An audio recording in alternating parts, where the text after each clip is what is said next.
सोलापुरात 7 ऑगस्टच्या रात्री एक थरारक घटना घडली। गोपीचंद पडळकर यांचे विश्वासू कार्यकर्ता शरणू हांडे यांचं अपहरण झालं आणि हे अपहरण काही साधं सुध नव्हतं। यामागे कारण होतं जुन्या वैमनस्याचा बदला।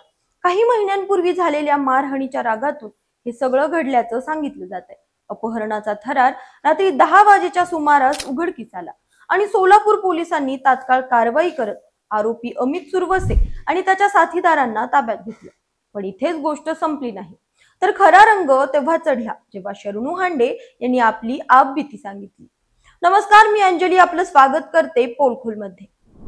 जखमी अवस्थेत असलेल्या शरणू हांडे यांना गोपीचंद पडळकर यांनी भेट दिली, तेव्हा शरणू यांनी जे सांगितलं ते ऐकून सगळ्यांच्याच भुवया उंचावल्या। शरणू म्हणाले, मला मारहाण सुरू असताना एक व्हिडिओ कॉल आला। त्या कॉलवर रोहित पवार बोलत होते। त्यांनी मला सांगितलं, अमित सुरवसेची माफी माग। मी नकार दिला। तेव्हा ते म्हणाले, याला खूप मस्ती आहे, तुम्ही पाहून घ्या, आणि फोन कट केला। हा आरोप ऐकून सोलापूरच्या राजकीय वर्तुळात एकच खळबळ उडाली।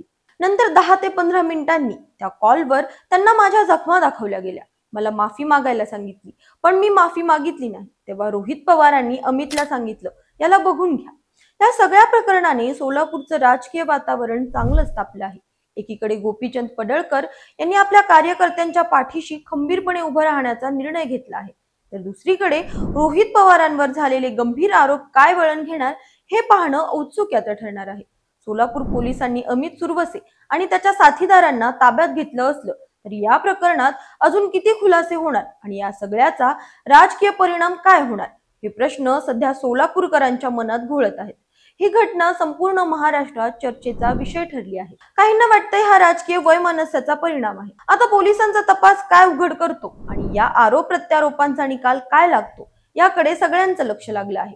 तुम्हाला काय वाटतं, हा फक्त बदल्याचा खेळ आहे की यामागे काही मोठं राजकीय डावपेच आहे? तुमचं मत कमेंट करून नक्की सांगा। अशाच माहितीपूर्वक व्हिडिओसाठी आमच्या चॅनलला लाईक, सबस्क्राईब आणि शेअर करा।